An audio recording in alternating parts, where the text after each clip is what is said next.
గురు పౌర్ణిమ అని అంటే సాయిబాబా గుళ్ళన్నీ బిజీగా ఉంటాయి.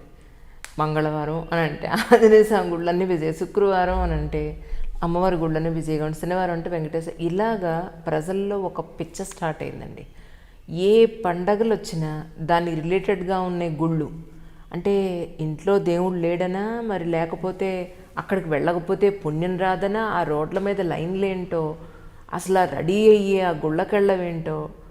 నాకైతే నిజంగా అసలు చివరికి ఒక అకేషనల్గానే గుడికి వెళ్దామంటే అక్కడ జనాలను ఏ జనాలను చూడాలో అంత పెద్ద లైన్లో నిలబడాలా చూడడానికి అనిపించి ఇంట్లో లేడదని దండం పెట్టిన ఇంట్లోనే ఉండాలనిపిస్తుంది. నేను ఆ భక్తులకు దండం పెడతానమ్మా. ఎందుకంటే ఆ ఉక్కలు, ఆ చెమటలు, ఆ క్యూల్లో అంత పంచి పెద్ద పెద్ద పట్టు చీరలు కట్టుకుని అలంకారాలు చేసుకుని నగలు పెట్టుకుని అలా నిలబడినందుకు వారికో నమస్కారం. నేను చేయలేను ఆ పని, అందువల్ల నేను చేయలేని పని చేసినందుకు నమస్కారం చేస్తున్నా. కానీ ఒక్కటమ్మా, దేవాలయంలో శక్తి ఉంటుంది అనటంలో ఎటువంటి సందేహం లేదు. ఎందుకంటే అక్కడ యంత్ర ప్రతిష్టాపన జరుగుతుంది. ఇక్కడ ధ్వజస్తంభం కింద యంత్రం ఉంటుంది. ఈ రెండు యంత్రాలకి భూమి కింద రెండు రాగే గనక చక్కని విద్యుదయస్కాంత తరంగాలు వెడుతూ ఉంటాయి. అంతరిక్షంలో ఉండే శక్తిని ధ్వజస్తంభం పైన ఉండేటటువంటి లోహపు తొడిగే ఉంటుంది కదా, అది గ్రహించి భూమికి పంపితే అక్కడ ఉన్నటువంటి అది వెళ్ళి గర్భగుడిలో మూల విరాట్ కింద ఉన్నటువంటి ఆ యంత్రం దగ్గరికి చేర్చడం ఇదంతా ఉంటుంది. పైగా మనం అక్కడ చేస్తున్నటువంటి పూజలు, పునస్కారాలు, ప్రదక్షిణాల వల్ల మనకెంత శక్తి వస్తుందో దానికి కూడా అంత శక్తి పెరుగుతుంది. ఎక్కువ మంది భక్తులు వెళ్ళినటువంటి గుడికి ఉండేటటువంటి శక్తి అంత తక్కువ మంది వెళ్ళిన చోట ఉండదు. భక్తులు వెళ్ళడం అంటే ఈ తోపులాటల గురించి నేను చెప్పటం, ప్రాణాలు కోల్పోయిన తోపులాటలు మొన్న విన్నాం కూడా మనం కొద్ది రోజుల క్రితం.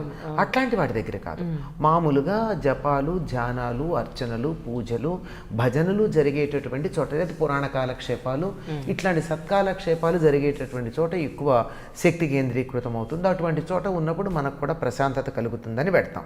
కానీ వాతావరణ ప్రశాంతత చెడగొట్టేటటువంటి చోటికి అటువంటి సందర్భాల్లో వెళ్ళినందువల్ల మనకేమైనా అమ్మయ్య మొత్తానికి చూసి బయటపడ్డాం అనే తప్ప ఎక్కడన్నా ప్రశాంతత, మనసు నిండుదనం ఉంటోందా?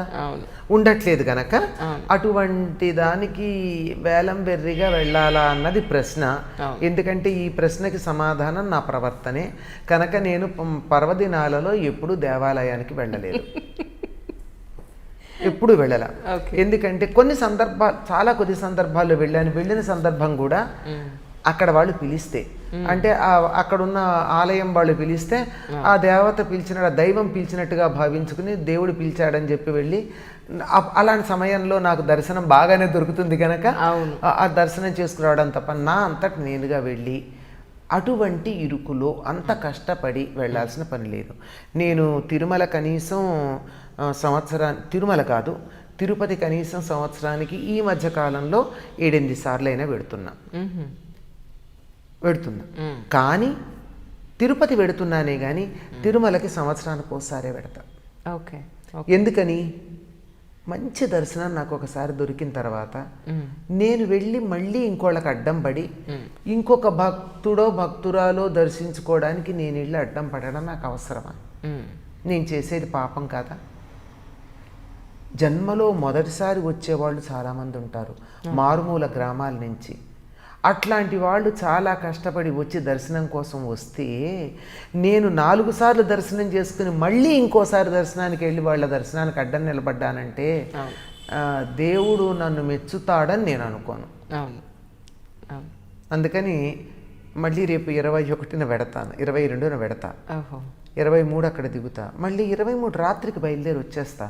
కోదండరామస్వామి ఆలయానికి వెళ్ళి తిరుపతి అధిదేవం అయిన గనక ఆయనకు నమస్కారం పెట్టుకుని వస్తా. అంతేగాని తిరుపతి దాకా వెళ్ళాను, టీటీడీ వాళ్ళే పిలిచారు కనుకనే బలవంతం చేస్తే నాకు దర్శనం ఇప్పిస్తారు అనుకుని ప్రతిసారి అలా వెళ్ళడం అన్నది అది ధర్మం కాదు. అందువల్ల ఎన్నిసార్లు దర్శనం చేసుకున్నామని కాదు లెక్క, అసలు భగవంతుడు నన్ను చూశాడా లేదా అన్నది ముఖ్యం. నేను చూడ్డమా, నా మొహం ఈ కళ్ళేమిటి, చర్మచక్షువులతో భౌతిక పదార్థం చూస్తున్నానంతే కదా, దాని వెనకాల ఉన్న తత్వాన్ని నేను చూశానా, ఆ తత్వం నాలో ఉన్నటువంటి జీవుని ఒక్కసారి అనుగ్రహించిందా అన్న భావన ఎవరికి కలుగుతుందో తెలుసా అమ్మ? మారుమూల పల్లెల నుంచి వచ్చి నెత్తి మీద మూటలు పెట్టుకుని 24 గంటలు 26 గంటలు క్యూలో నిలబడి ఎవరు తోస్తున్నా ఏమీ అనకుండా వాళ్ళంతట వాళ్ళు తోసుకుని ముందుకు రాకుండా దర్శనం చేసుకునేటటువంటి అమాయక భక్తులు ఉన్నారే, వాళ్ళు జన్మలో ఒక్కసారి దర్శనం చేసుకుంటే వాళ్ళకి భగవంతుడు అనుగ్రహం వాళ్ళకు ఉంటుంది. మనకా కాదు. అందుకని నేను అటువంటి దర్శనం చేసుకునే వాళ్ళకి అడ్డు వెళ్ళకూడదన్న ఒక్క నియమంతో అన్నిసార్లు వెళ్ళను. అప్పుడప్పుడు దర్శనం చేసుకుని వస్తా, సంవత్సరానికి ఒకసారో 2 ఏళ్లకు ఒకసారో, అంతే తప్ప అలాంటిది ఈ వేలంబెర్రేమిటి, అదొక ఫ్యాషన్ అయిపోయింది. నేను గుడికి వెళ్ళాను అని చెప్పుకోవడం, నువ్వు వెళ్ళలేదా అని అవతల వాళ్ళని, వెళ్ళనటువంటి వాళ్ళని ఏదో మహాపరాధం చేసినట్టు పలకరించడాలు. మేము పొద్దున్నే వెళ్ళొచ్చేసాం, నేను తెల్లారదామనే వెళ్ళొచ్చాం అంటే అదొక రకమైన ఈగో సాటిస్ఫాక్షన్, 10 మందికి చెప్పుకోవడం అన్నది కనపడుతూ ఉంది. ఇంకొకటి ఏంటంటే దేవుడు, స్పిరిచువాలిటీ అంటే ఆధ్యాత్మికత అనేవి కూడా పెద్ద కమాడిటీస్ అయిపోయినాయి ఈ రోజు. అన్నిటికన్నా గొప్ప సేలబుల్ కమాడిటీ అయిపోయిందమ్మా. మీరు ఇది చేస్తే ఈ పుణ్యం వచ్చేస్తుంది, ఇది చేస్తే పుణ్యం వచ్చేస్తుంది, నేను ఈ మధ్య బాగా డబ్బు సంపాదించాను కదా, అందువల్ల ఈ డబ్బు పెట్టి నేను పుణ్యం కొనుక్కుంటున్నాను అన్నటువంటి ఉద్దేశంతో పుణ్యం కొనుక్కుంటున్నాము అనుకుని చేస్తున్నటువంటి చాలా ఉన్నాయి. ఒక్కసారి ఆలోచించుకుని ఆ గుడికి వెళ్ళాక నా ముందున్నటువంటి వాళ్ళని తొయ్యకుండా, వెనక వాళ్ళు తోస్తుంటే తిట్టకుండా నేను ప్రశాంతంగా దేవుణ్ణి చూశానా, అది ఆ స్థితి రాకపోయిన తర్వాత పొద్దునో దర్శనం, మధ్యాహ్నమో దర్శనం, సాయంకాలమో దర్శనం, లేదు మీరు అన్నట్టు ఇందాక గురువారం సాయిబాబా గుడి, మంగళవారం ఆంజనేయ స్వామి గుడి, శనివారం వెంకటేశ్వర స్వామి, శుక్రవారం అమ్మవారి గుడి, ఇలా వెళ్ళొచ్చినందువల్ల ఏమి వస్తుంది అంటే ఒకటి వస్తుంది. ఏమిటి అంటే హాయిగా నీకు వాకింగ్ ఎక్సర్సైజ్ జరిగింది, ఆ కాసేపు చెత్త పనులు చేయకుండా గుడికి ఎడదామన్న దృష్టితో ఉన్నావు, అదొకటే చాలు. ఏ దృష్టితో వెళ్ళని, ఈగోతో వెళ్ళు, మరో దాంతో వెళ్ళు, గుడికి ఎడదామన్న దృష్టితో దేవుడి పేరు తలుచుకున్నావు గనక, మంచిగానో చెడుగానో తలుచుకున్నావు గనక, అసలు తలుచుకొని వాళ్ళకన్నా నయం గనక పర్వాలేదు అని మాత్రమే మనం అక్కడ చెప్పుకోవాల్సి ఉంటుందమ్మా. హలో అందరికీ నమస్తే, నేనే మీ బిత్తిరి సత్తి. ఐ డ్రీమ్ అంటే నా కళల ఛానల్ను సబ్స్క్రైబ్ చేసుకున్నారు, నోరు తిరుగుతలేదు. మీరు ఎప్పటికీ ఫాలో కండి. ఆ గంట గుర్తు మీద వస్తే మీకు హాఫ్ డేట్లు అన్నీ వస్తాయి. హాఫ్ డేట్లే వస్తాయా, ఫుల్ డేట్లు వస్తాయన్నా? అన్నీ వస్తాయి కదా, ఆ ఫుల్ డేట్లు వస్తాయంట. మీరైతే గంట గుర్తు కొట్టండి. Hi guys, this is Kartikeya. For more videos, please subscribe to iDream. Hello everyone, this is your Rahul Sipligan. For more videos, please do subscribe iDream. For more updates, please subscribe iDreams. Hi, this is Director Bobby. Please subscribe to iDream. For more videos, please subscribe to iDream. Hi, this is Nikki Tamboli. Do subscribe iDream. For more videos, subscribe to iDream. Please subscribe iDream. నేను మీ అలీ రజా. For more videos, subscribe to iDream. Do subscribe iDream.